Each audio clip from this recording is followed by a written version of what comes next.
like, I think our guest is on the line. Mr. Giannetti, I know you're there. You're going to have to hold tight, listen to the show, because now I think it's time for our first guest. Is this the one, the only, the man who doesn't like to play just one neck guitar or two neck guitar? He's going to play four neck guitars. Mr. Michael Angelo Batio? Yes, it is. How you doing? Good. How you doing, Michael? I'm doing great. You're unbelievable. You really are. Oh, well, thank you. Thanks. You know, it's funny because when Kevin sent me an email to have you on the show, I was like, wow. And I just instantly flashed back to those teenage years when you first came on the scene, for myself, I guess, at least. You know, with first playing that guitar. I think you might have been doing, like, guitar lessons through magazines, or were you possibly? And yeah, I was. Okay. And then you hooked up with Jim Gillette and did the whole Nitro thing. Yes. Yeah. Yeah, I was actually a company in Los Angeles saw me play locally in LA before Nitro, and they asked if I could teach, and they didn't know I had a degree in music, and I said yeah.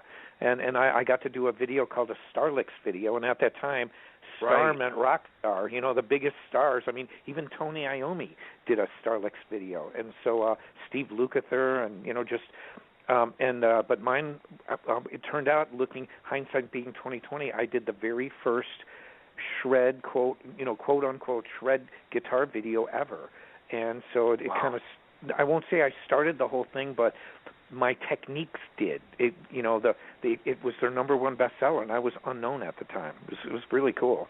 So, but then I got a Nitro, yes. Now, when they discovered you, where were you? Were you just playing? Like, was it yourself? Was it the instrumental stuff, or were you playing in a band, or? Yeah, I had a band called Michelangelo in L.A., and we were actually playing the Troubadour, which is still there on Santa Monica Boulevard in Doheny, and yes. It's I was a headlining local act, and you know we just every place we played. I had a great singer, great band, and it was called Michelangelo, all original music, and you know, all vocal music. I'd never really done instrumental music. That was been just this phase of my career. It was always been vocal, always been with bands, and they saw me play at the Troubadour, and they approached me afterwards, and I signed a contract with them, and it really helped out, because one thing that I didn't realize is the global impact that my lessons have had over the years. I mean, I've had people like Dimebag tell me that he studied my instructional video, John Petrucci from Dream Theater, Michael Romeo from Symphony X, and I had this whole generation of guitarists that came up then that studied my techniques. And now this newest generation, the Coreys from Trivium and Herman Lee, they've studied my stuff. So it's you know, I've influenced the guitar, and I didn't realize this until somebody pointed it out to me. I'd never thought about it, but I've influenced you know, these multi-generations of guitar players with the way I play, with the techniques that I showed, because my first video, the one I did way back in the day, still holds up. The things I say back then, 98% of it's I would say the same. I've only adjusted a little thing since then that I've changed my opinion on, just one element, and that's it. So I'm very grateful. Now, what's that one element? Well, it's how a person picks. I used to say that you have to pick exactly the same way, fast, medium, speed, and slow, but I've adjusted it over the years. When you play slow, my metaphor is, think about a painter. You know, you're doing detailed brush strokes, so you're using a different type of brush. It's more detail work, so you can move the pick around in your hand. But when you're medium speed and fast, the pick never really moves. Your hand, actually, your thumb and your index finger becomes rigid. And it doesn't mean you play stiff, but if you ever watch somebody play fast, that part of their hand never, ever moves. And so that's the only thing I've changed. And everything else has stayed the same and stood the test of time. Thank God. So I didn't want to be, that guy was wrong. He doesn't know what he's talking about. But now, would you ever have thought, like, I mean, doing that video would have kick-started this career that's gone on for, 30-some plus years now? Yeah, who knew? But what I knew back then is, I always, I'm not a lone wolf, and I call myself always a student. I never think, no matter what I play or how good I play it, that I'm so good that I can't learn something new. And so, I think that's been the secret of partially the secret of why I've had such a good career, and it's going better than ever now. I'm just grateful. But the other thing is, I always do the best I can, and I always think about, will I like this in 5 years? Will I like it in 1 year? Will I like it in 10 years? And when I look back at a lot of those early works, I liked it. I did the best I could back then, and they really stand the test of time. And I think that's the secret. You have to do the best work you can all the time, and then let the people decide. I can't. Sometimes what I think is my best song, people are like, "What are you, nuts? I like this song." and that's happened. For example, my new album, Shred Force One. I didn't even pick half the songs on the record. The label did. And it turned out they were right. Some of the songs they picked have become, when people talk about it, they say, "Oh, this is my favorite song." And I think, really? Are you? I'm glad, but it's just shocking to me. And I've learned that artists don't even many times know what their best music is. They absolutely have no idea. I'm one of those. I can name friends of mine in other big bands. The song that became the single on their CD is track 8. They had no idea. And it happens a lot more times than people think. Yeah, it does. How many times we've heard the story about like a classic song like Dream On? Aerosmith hated that song, and it ends up being the biggest song ever for them. A great example too. Rush, Tom Sawyer. They hated it. Really? I mean, they thought it was just a B-side, a B-level track. They had no idea it would become their number one song. And but no, the Aerosmith Dream On, that's a great example too. It's such a killer song. How could they not know? Everyone else knows, but that's when you're so close to it, you have no idea. Yeah, this is true. This is definitely true. Now, you were saying about how the music has stood the test of time, and I was thinking to myself, like, back in the early days of the whole shredding, when you were breaking through and other shredders started coming along, back then it was like the shredders, they didn't set the world on fire with record sales. But it seems like now, standing the test of time, which it has, like now, and you said like you're doing the best you have in your career now. It seems like now is like the perfect, the way the world of music is with the internet and everything else. It's like the perfect, I guess, like recipe or something for a shredding guitarist now to have a career and to expand his career. Yeah, and I think here's what happened. The word shred was associated to people who play like me in the 1990s, not when we were doing it. Our goal was not to play as fast as we could. Our goal was to play as good as we could. And this is the thing that I tried to do, and we've done it. My sole purpose was this. When you look at other styles of music, let's take jazz. Let's take bluegrass. Let's take classical music or orchestral music, because classic here is a period of music like Baroque or Renaissance. What did they have that rock music did not have? They had the two elements that stands the test of time. A, the music. Okay, you're not going to argue Bach and Beethoven and 1,000 other composers that were up there wrote great music, but they had the virtuosos to play it. When you look at jazz and you think of somebody like Miles Davis these people could play like nobody else. So they had music and the musicianship. I love Jimi Hendrix. I love all the early rockers. But in my humble opinion, technically, I'm not saying that you can write a better song than Purple Haze or you can write a better song than Dream On.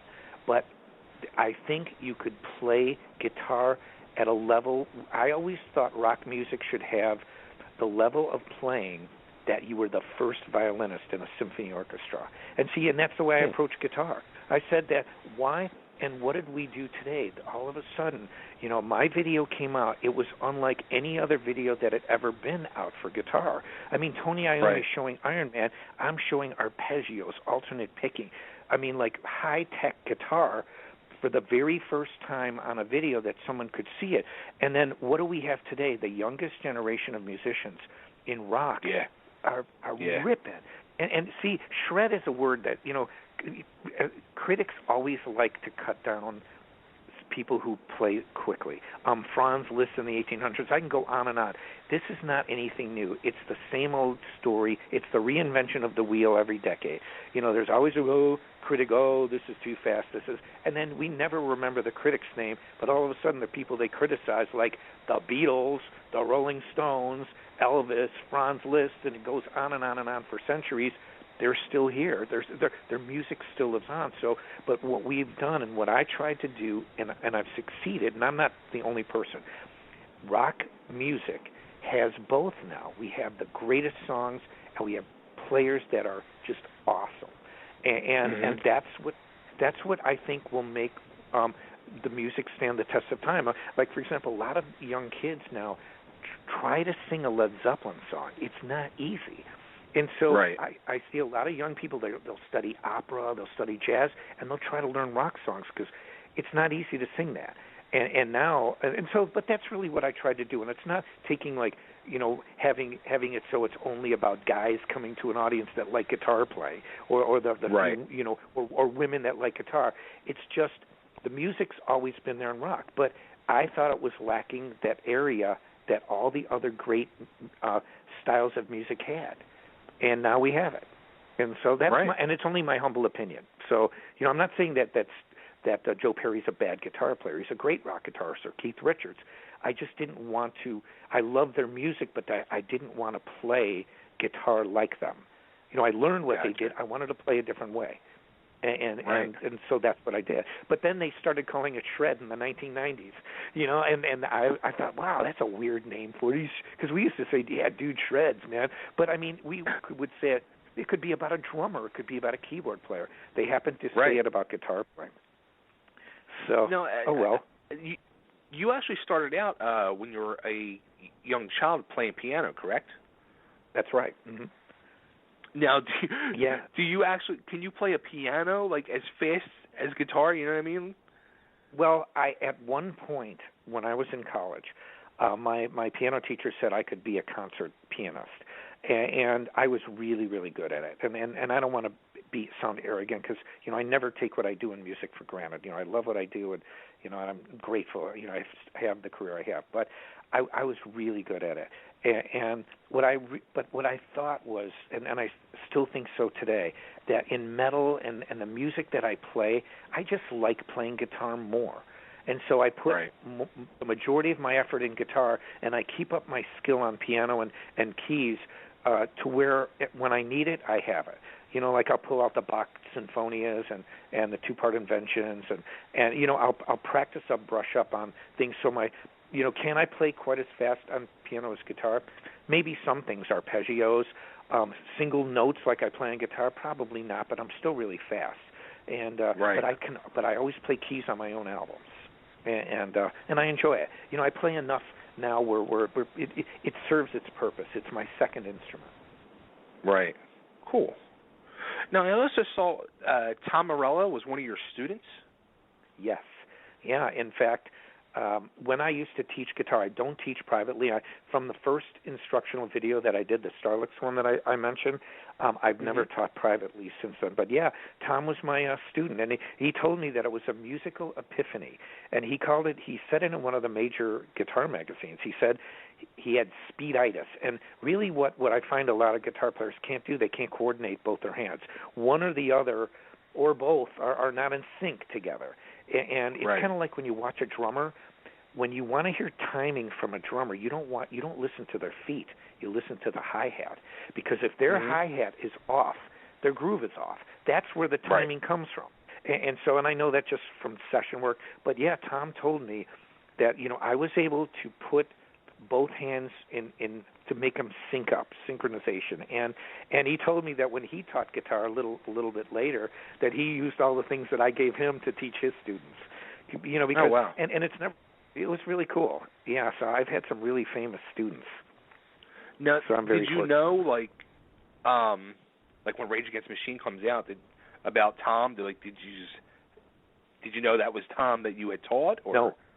No, I had no idea. In fact, when Rage came out and got big, I was at a NAMM show in L.A., and this guy walks up to me. He's got a baseball hat on, look, totally cool, and he goes, "Thank you, Michael." And I go, "You're welcome." And he goes, and he didn't have his badge on, so I had no idea who he was. I mean, I knew some of Rage's songs, but I didn't put the name. He was a student. He wasn't so much that he was so much younger than me, but I was the teacher, he was the student. I used to teach a lot of kids back then, and like 30 students a week. And then he told me who he was, and he said it was a musical epiphany taking lessons from you. And he said that he was taking lessons from someone else at the same store, who I know they are. I'm not going to mention their name. And he said he heard me like ripping. I guess I had a break. A student had canceled or something. And I'm in the room going. And he said, he told me, he said he heard me play. And he goes, "I want to learn from this guy." And he switched teachers to come to me. So it's a great funny. Story. Yeah, that's awesome. Great. And he gave me credit. That's good too. It's good you got the credit. Yeah. I mean, he said it publicly, which was really nice of him. I mean, he didn't have to, and I would have never said anything if he didn't. But it was cool. He's just a great guy and a great player. That's awesome. Now, going back to like when you were in school and your instructor or teacher said you could become a concert pianist. Like, did he know what you became years later? Like, did he see pictures of you in Nitro and years later? Yes, I'm that. It's been a while since I was in school, so but I've become what's called a notable alumni. So yeah, I'm one of their famous alumni. So it's really cool. They still send me things, and I'm happy. And you don't associate metal with a music degree, but it doesn't. Just having a degree doesn't make me better. It doesn't make me smarter than anyone. It means a couple things. One, I finished, but two, I learned how to learn. That's the secret. Right. And that's, and I have, I don't want to just think that I always want to be better on guitar. I always want to, I stay in shape. I try to keep my skill high and just try to do the best that I can. And I'm really happy with this, the new record. I mean, it spans my entire solo career, and we have some new tracks and a lot of great guest stars, and it's just nice, to see so many famous musicians. We all came together, and we all, and it was nice to just put out something like this, and it's kind of validating for me to have people like Tom Morello and even people like Dime back in the day say study from me, and then have such great musicians and name players want to be a part of this record. Yeah, and the new record, which is called Shred Force 1. I mean, you have some really nice tributes on there to Eric Clapton, Dimebag, Randy Rhoads, and then you have, like you said, you have guest stars. You have Mark Tremonti on there, George Lynch, Craig Goldie, Todd Latourie from Queensryche. I mean, there's a lot of people on there, and it's just a great album. Well, thank you. Yeah, and I always had when I asked one of my buddies, and I loved the work that they did. I thought Todd sang fantastic on the songs, and we did a cover of the Deep Purple classic Burn, and then Mark Tremonti plays the first solo, and he just tears it up. And you think of him in Creed and even Alter Bridge. It's two distinct styles between those two bands, and then he plays this ripping solo on my album and that song, and it's another facet of what he can do. And it's what I mean. He really, it was game on, when he played and when everybody did their parts. That's what I love about it. Now, doing an album like this, how many, you said there were some new tracks. How many new tracks are on this album? Well, what we did, there's 3 new tracks, and then the rest are, it's a compilation of my 11 solo albums. And what I wanted to do is when we talked to Rat Pack Records and Joe O'Brien, the president, at first we were going to re-release some of my earlier discography. In fact, my album prior to this, and I released it at the very end of 2013. So it's not even a year and a half old. And then he said, well, you're out there all over the place on the internet.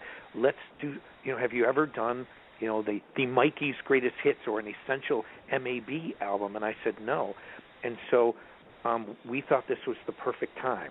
And Rat Pack Records really looked over my discography, and they knew it, and they discussed it, and they really picked the majority of the songs and put it in the song order. And I can't be happier, because some of the tracks that I thought I wouldn't even think of to be on there, they put on, and people have said it's one of their favorites. So I think Nice. they did a great job. That's awesome. Now, the tributes. I mean, have you done these tribute songs like that before, or was that for just this album? Well, when I was growing up, I just have a creative mind. And, I do new things on guitar. Just like when I did my first instructional video, I didn't follow the rules that everybody else said. I had a degree in music. I didn't need to listen to this. I wanted to do it the way I wanted to do it. Not that I didn't respect anybody else, but I've figured out a million songs from a million guitar players. I know thousands of. I just know so many cover songs. But what I wanted to. You know what? I'm sorry, I got sidetracked on the question. I'm thinking about this topic. Can you repeat that again? I really apologize. The tribute songs. Have you done? Oh yeah, the tribute. Those? Yeah, here's what I was going to say. I'm sorry. I when I would figure out a song, let's say a Led Zeppelin song or anything, I would figure out the way that they played it to the best of my ability, and then I'd rearrange it. I've always rearranged songs. So I used to do mashups, what we call mashups today. So with the tributes, for example, Randy Rhoads, I just loved Randy Rhoads. And so all these tributes that I did, I used to do this a lot in cover bands, but out of all my solo albums, I really did only 2 that had cover songs on them. And the rest have been all original material. So it's not something that is it wasn't a big part of my total musical output, but they become kind of, when I started playing them live, they became songs that everybody requested that I play. And people would they'd film it online and they'd put it on YouTube, and next thing you know, it's got 1 million views. And so that's kind of why we picked those for the album. And the way I play Randy Rhoads, the Randy Rhoads tribute, is completely different than the way Randy Rhoads played it. It sounds similar, but it's in my own style. And I thought Eric Clapton, I loved Clapton. And more, he was probably my favorite early era rock guitarist, because I just loved the way he played. So, and he's called Slowhand. I am not. Mm-hmm. So I did my tribute to him in my own way, and I got a great singer to sing it, and I'm just really happy with the way it turned out. Yeah, that's good stuff. I'm a huge Randy Rhoads fan, so I was all about that. And then I was thinking, you played at the Randy Rhoads Remember concert as well, didn't you? That's right. That's what R stands for.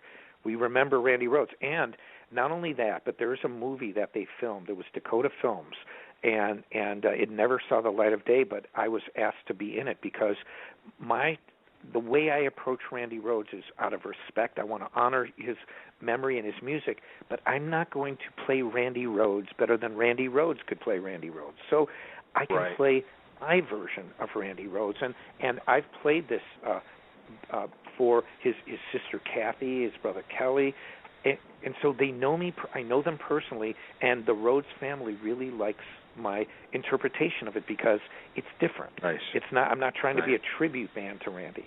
So there's actually a personal Randy Rhoads family connection to this tribute. So it's really cool. Nice. Yeah, we had Kelly on the show last year.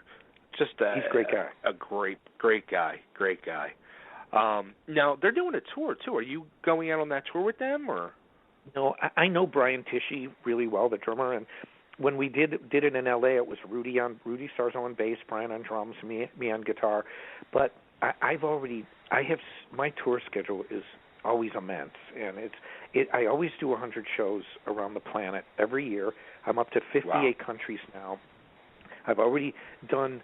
I started the year in Israel for the first time. Then it was the United States, then 11 countries, 26-city tour of Europe, and then I'm going to L.A. Next week. So I've already done over 40 shows this year. And then I'm going to India next month for the 4th time. Then it's China later in the year, Europe, and a bunch of stuff in the U.S. So I talked to Brian about doing that, but they kind of have a rotating thing, and I would love to do that, but there's so many other things booked And I already did it in L.A. You know, it's like I love it, but they have 1 million guitars do it. So even if I was on the tour, I would only do 2 or 3 songs. And it's just as much as I love Randy Rhoads, if I was the only guitar player, it would appeal to me more. Or maybe one of 2 or 3, but it's one of many. And that's Brian's thing, and I love them. And let them do their thing. You know, if I can be in the same city as them, I would be happy to play a few songs. Gotcha. Now, something that I was going through all the, you know, like all the cities you've been to, countries, everything else, dates, something that really stood out, like as I was going through your website, and it says you've had over 70 million hits on YouTube. Easily, yes. That's phenomenal. Well, thank you. And it's I worked with YouTube earlier this year, and they came up with a word for me that you don't hear often, but this is what YouTube looks for. They call me disruptive. And what they mean by that, I'm like, disruptive, I'm a nice guy, you know. And they said, they don't mean it. They said, you have this quality. And they said it. I'm not saying this about myself. They told me I was at YouTube Studios in New York City just in January, working with YouTube and Guitar World magazine. And they said that you're one of the people that if you're on Facebook or social media and scrolling down a news thing or just looking at videos on YouTube, people stop and see and watch my things. One of my videos has 15 million views. Another one has 8 or 9 million. There's a bunch of them that have 1 or 2 million. And then earlier in YouTube, I had fans that had amassed like 15, 20 million views of my songs, and their pages got deleted because they had other artists, and then labels started cracking down on it. And there's just I have thousands of videos on YouTube, and one of the reasons is I tour so much, and I've realized I can't fight it. So when people have cameras that are close to the stage, I get in their face and I have fun with it, and it makes me want to play better, you know. And so I'd say, all right, if you're going to film this thing, then I'm going to give it to you, and I do, and that's my approach. That's awesome. Now, with the whole YouTube thing, now, and I asked this question to a lot of musical artists, and I think your proof is right there with over 70 million views. How important do you think video is today in this musical generation? I think it's very important, but I also think that single-handedly, as much as I like YouTube, it wasn't Napster and file sharing that really hurt the record industry. Because we had Napster years before YouTube, and bands were still selling millions of albums. It's YouTube that has hurt everything. And the reason is very simple. I will say this unequivocally. I cannot get a deletion account to delete my own videos. Why is that? How can somebody post my image, my version of a song, my intellectual properties on YouTube and get away with it? Because they can. And so I can go on YouTube and see 100 videos of mine with 100 songs, and there's not much I can do with it. The only artist that I've seen that's really been really proactive on YouTube and doesn't have much is Prince, and he must have an army of attorneys. I was going to say Prince. Yeah, because you Google, I mean, you type in his name on YouTube and you don't find anything. Pretty much everybody else. Yeah, and it's but I'm not criticizing. It's an observation. But once people were able to post songs on YouTube, I'll give you an example for a listener that doesn't understand about what the artist has to go through. Somebody puts up a video of me and I don't like it. You know, they can change the audio. I've had people take audio away from my double guitar and purposely put mistakes in there. Just to because you know people think it's funny, and so I tried to get that deleted. If they complain to Google and make a counterclaim, Google says YouTube. YouTube says, well, now you're going to have to deal with this person directly. Well, what happens if they live in Russia? What am I going to do? Right. What happens if they live in Finland? You have to hire attorneys from that country to go after them. How are you going to do that? So, in other words, there's not much I can do. And so now my song's up.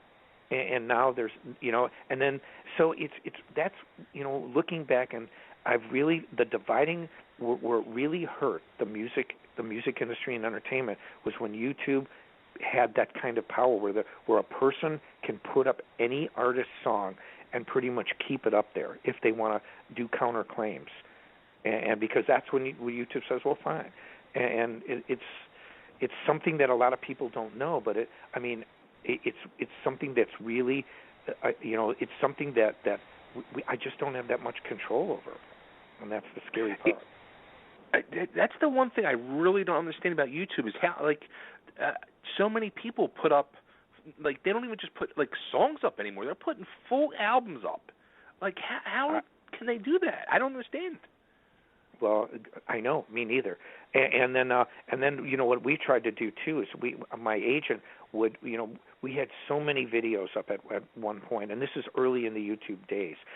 We realized we can't get them all deleted, so we would ask people to delete videos. They flipped out. That's my video. I own the rights to this. Like, whoa. And so it's even hard to ask people nicely because they take it offensively. Not everyone, of course, but I had one funny one. I was at the Dallas Guitar Show a couple of years ago. It was outdoors, beautiful day in Texas, and I had set my double guitar on the stage. There were a lot of bands. We had it tuned up, and I didn't realize that I was doing interviews and just hanging out, talking to people, and my guitar the sun came around and was beating on my guitar for who knows how long. So it was all tuned up and ready to go. It was in the shade. I go to play it. One side is so out of tune. I was like, oh my God. And then I had to play around it, which I did, and there's no breaks in a lot of the solo I'm using two hands. And so I didn't have time to tune it up. Finally, during the song, there was one break. I went rink. I tuned it up and got it in tune.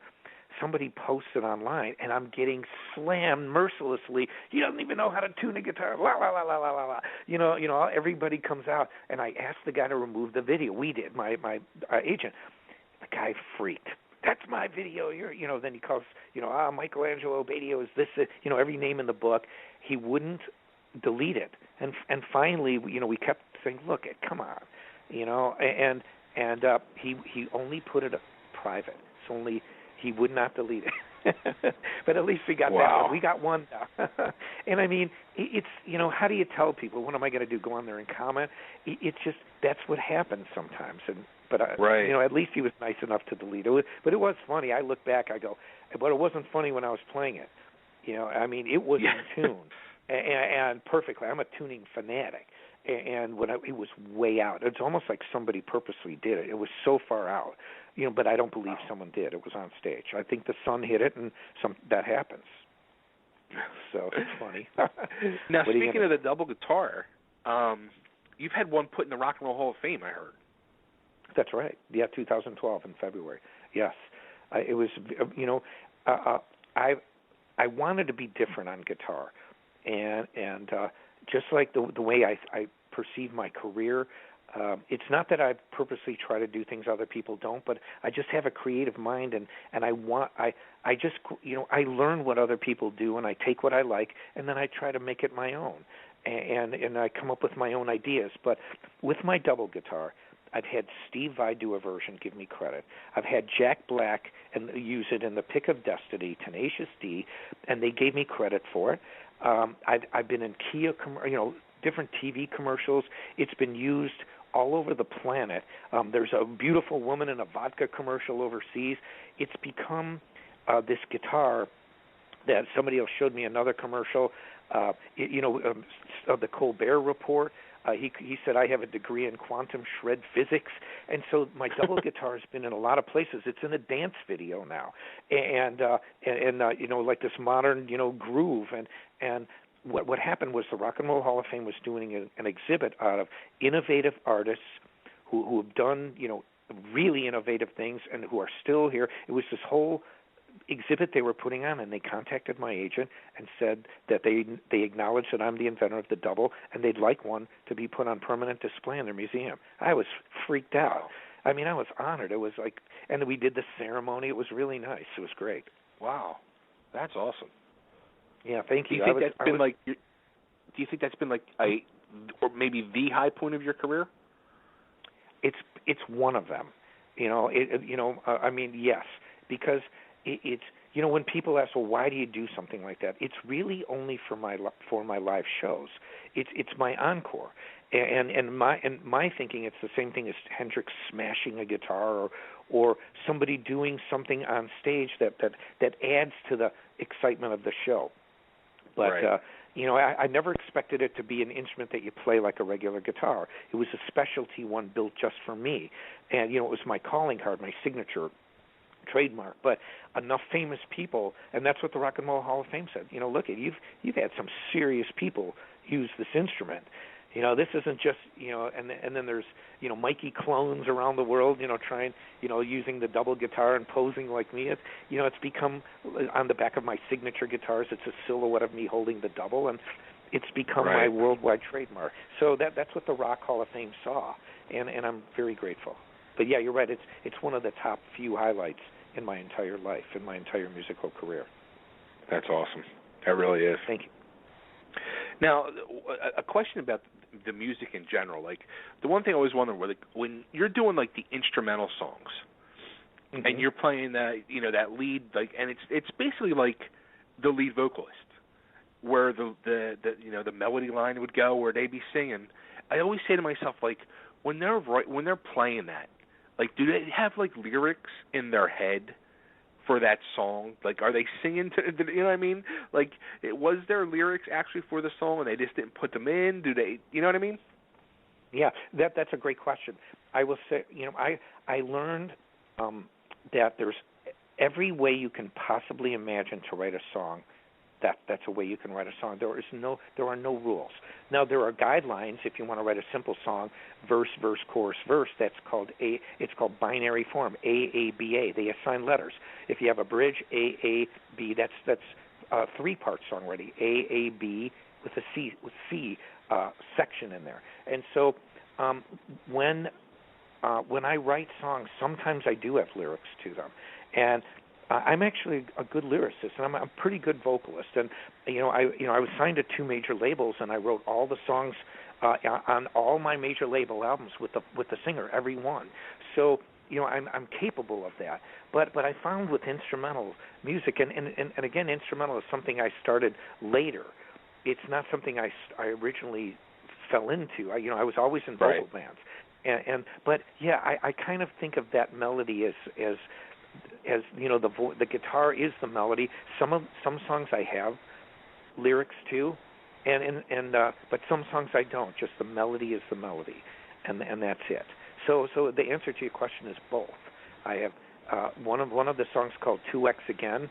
There's definitely lyrics to that. I wrote a whole song, but I felt for me it worked better as an instrumental because it sounded really good as an instrumental, and it's on Shred Force 1. Cool. Yeah, that's something I always wondered, and I had a feeling that was possibly the thing with some songs like that. Like, there is definitely lyrics for some of those songs.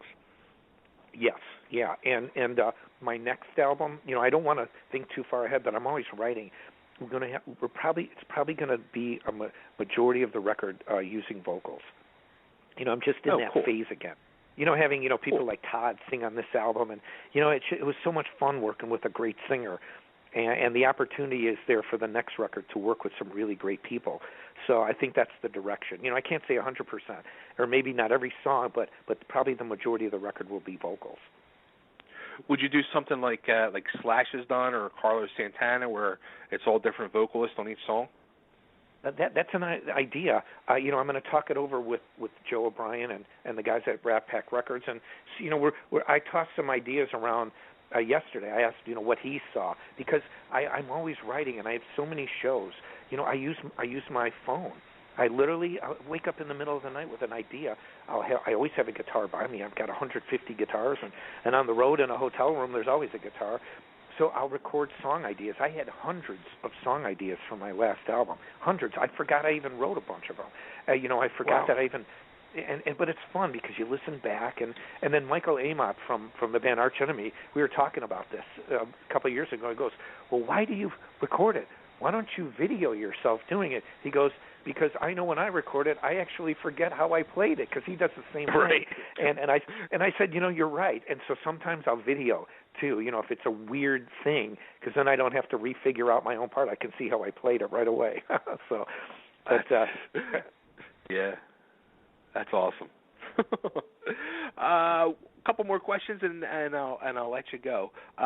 Sure. One guitarist that really came to mind.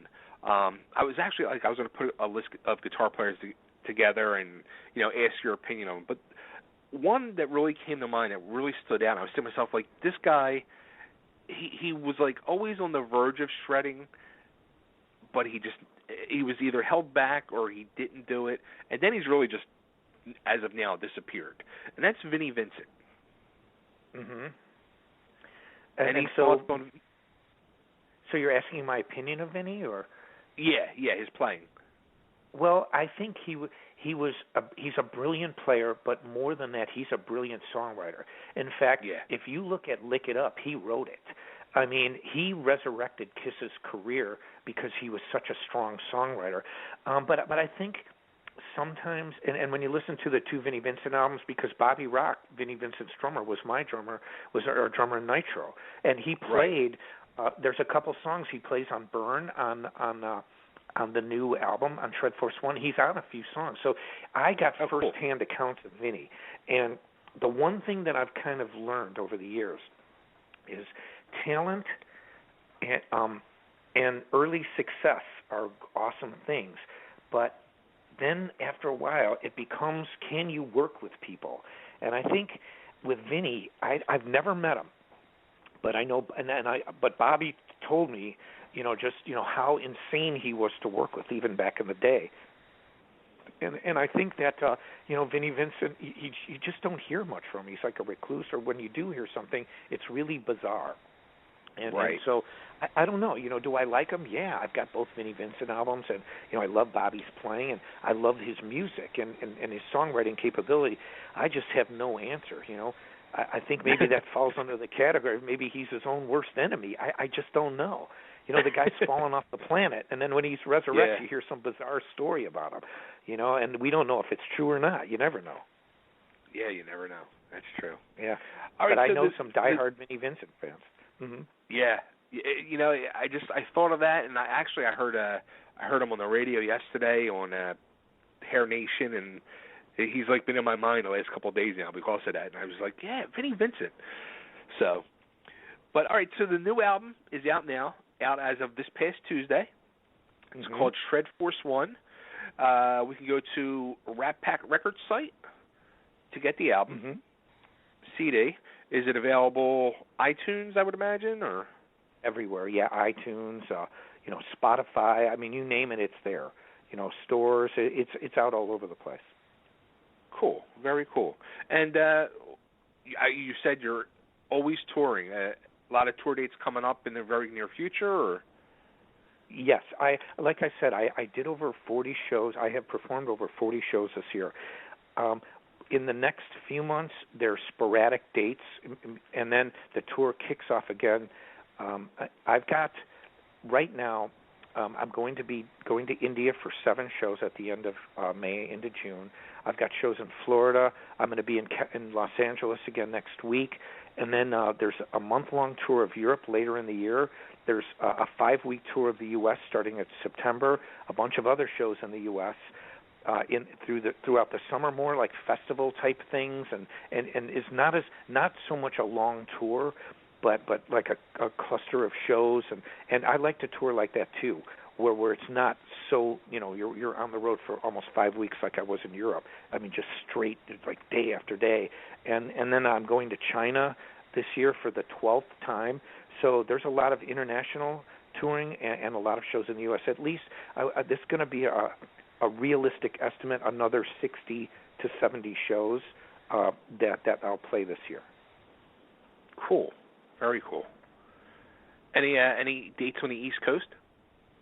We're working on it. I was just in New York City playing. We did, but we didn't get, as far as New England. We got New York City, but we're working on doing shows in New England and, going, and my hometown is Chicago. but we're looking at going into New England and down to Florida. Working on the East Coast, and so Nice. I would like to say it should happen this year. So we've been talking about it. My agent's talking about it. We want to do it. It'd be great. Awesome. Well, Michael, this has been great. You know what? I also have a couple songs queued up. I'm going to have you pick which one we should play. I got Hands Without Shadows queued, Two Times Again, or the Randy Rhoads tribute. So you want all instrumentals then, correct? Well, that's the three I picked out, so I figured I'd let you narrow it down. Okay, and you want me to pick one song out of that? Yep. Okay, I would pick Randy Rhoads, Remember. And the reason why, we've got Rudy Sarzo on bass, Bobby Rock on drums. When you mentioned Vinnie Vincent, he played on both Vinnie Vincent albums, and I feel it's a really great tribute to Randy Rhoads. Awesome, I do too. Very nice. Yeah, and you said you like Randy a lot. We have that, and I love Randy too. So. I am such a huge Randy fan, and every guitarist I interview, it's always one of my questions. I always bring up Randy Rhoads, and when I got the chance to talk to his brother Kelly, I was literally almost in tears. I mean, I was blown away. So, whenever I get to talk to a fellow guitarist like yourself who loves Randy, it's always a treat. Well, I met Randy Rhoads too. I was very fortunate. Yeah, because I had a friend that owned a big lighting company back then. He was real young, and he was doing big tours. And so he asked me, he said, "Do you want to get backstage for Ozzy?" I said, "Hell yeah!" And so I was literally in we had I was in the second row to watch the show, and I had an after show pass to meet the band, and I met Randy Rhoads. It was, and there's a very iconic picture of him where Ozzy's holding Randy and up in the air, and Randy's playing that flying V, and it's you've seen it on a million T-shirts, and that was taken in Chicago by a photographer named Paul Natkin, who I know and I've worked with. I was at that show because that's that's the last Chicago show he did, and it was right before that terrible day when he was in the plane, but yeah, I got to see him and I got to meet him. And it was amazing. Wow. Yeah, it was really cool. That's awesome. That is awesome. Wow. I'm really blown away. Thanks. Yeah, I was shocked. I was starstruck. And I'm pretty tall. I'm 6'1". He's not. I mean, if you met Kelly, he's not that tall. His sister Kathy, who looks very much like Randy, she's real tiny. He looked 8 feet tall on stage. I thought he was, he must have been a giant. His stage presence was so amazing. And then when I met him and I saw how little he was, I'm like, I couldn't put the two. I couldn't wrap my head around that. I'm like, this is the guy on stage. He looks so different, and I don't mean that in a bad way. It was my first experience really meeting, some really famous people. I'd met Kiss before that, but they were in their shoes. They were 9 feet tall back then, and with those big boots on. But Randy was tiny. Maybe 5'5", 5'6". I don't know exactly. I've never looked it up, but he was considerably shorter than I was, and I didn't expect that. I thought he'd. I was just thinking I'm going to meet this angelic-looking monster. This giant. Right. That's how he seemed to me on stage. So I was just starstruck, and I was surprised. Pardon? That's how his playing was too. It's like an angelic monster. Yeah, no, it was. He looked like an angel on stage. He really did. I mean, he's good physique, and Rudy Sarzo was killing it on bass, and Ozzy was in his prime. I mean, it was just a fantastic show. Everything was bigger than life. He looked bigger than life. That's what to sum it up. And it's not that he looked bad in person. He looked great. It's just I was just surprised. It's like when I met Angus Young. Angus Young looks completely different to me. He looked completely different to me when I met him off stage than he was on stage. I mean, it was like the switch goes on, and there they are on stage, and the switch goes off, and they're off stage, and they become normal people again. The way they look. I was just very surprised. And not in a bad way. Just it's like people are surprised by me. I look really mean on stage and aggressive, and I get off stage, and I'm this nice person. So, sometimes people say that about me, too. That's funny. Well, this has been great, man. This has really been good talking with you. I hope you have great success with the new album. I'm digging it. Oh, thank you. Yeah, thank you for having me. I really appreciate it.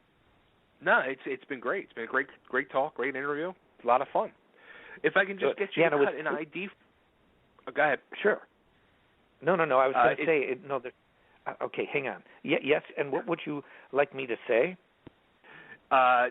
This is Michael Angelo Batio, and you're listening to Totally Driven Radio. Okay, awesome. All right, and okay, I'm ready? Yep. Anytime? Go for it, yeah. Okay. Hi, this is Michael Angelo Batio, and you're listening to Totally Driven Radio. Yeah. Awesome. Thank you. Oh, thank you. Is this Bay? Yep. Oh, okay, because we didn't, I didn't ask we didn't talk before I was on the show, so I wasn't sure. But no, it's great to talk to you. It was a great interview. I really appreciate it. Thank you. Okay.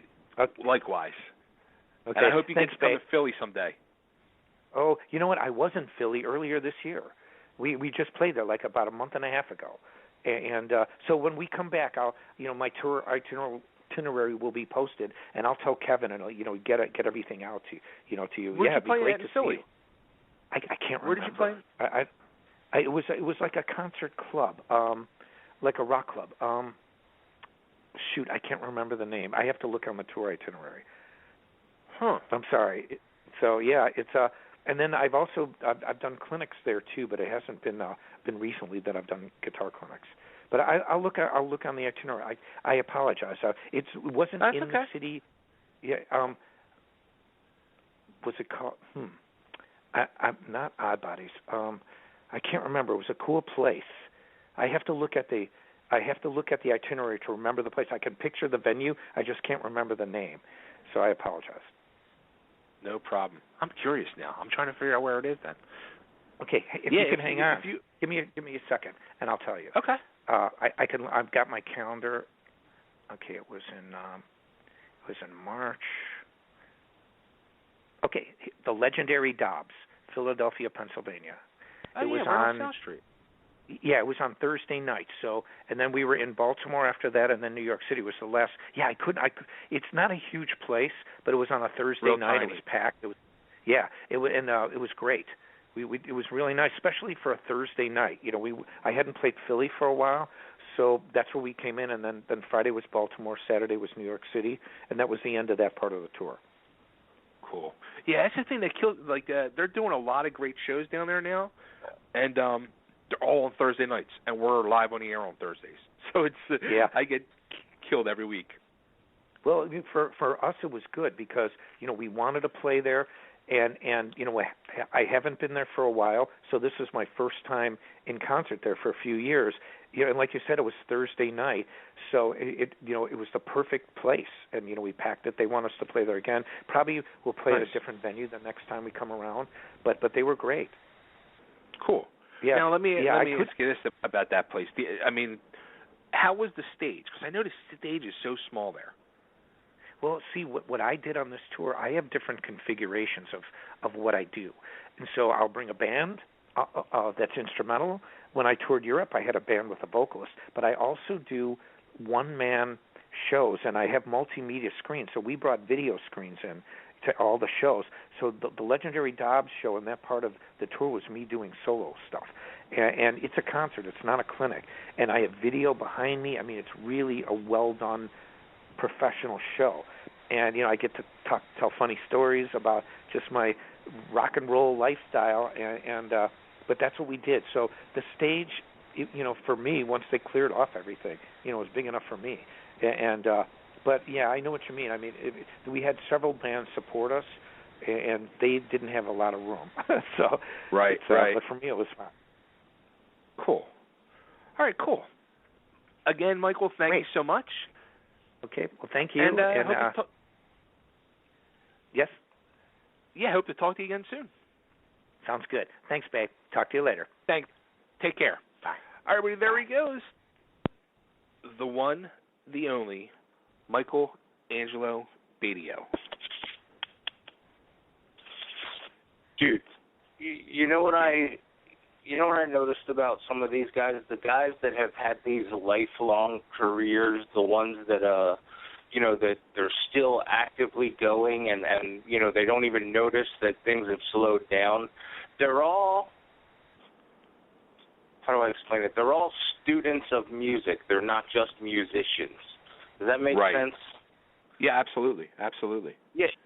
The ones that we talk to that are like really still just out there and plugging away and performing and being successful, they have degrees in music. They know so much more than how to play, really. Yeah, that's hardcore. When you have a degree in music, like you've already taken it to the next step. Absolutely. But I would have loved to see your face when I said 70 million views on YouTube. Oh, yeah, I'm thinking, like, this dude's got Taylor Swift numbers. It's crazy. All right, well, let's play his song. I'm going to play it. It's called Triple R. It's a tribute to the one and only Randy Rhoads. So we're going to play this and then take a commercial break, so we'll be back in a few.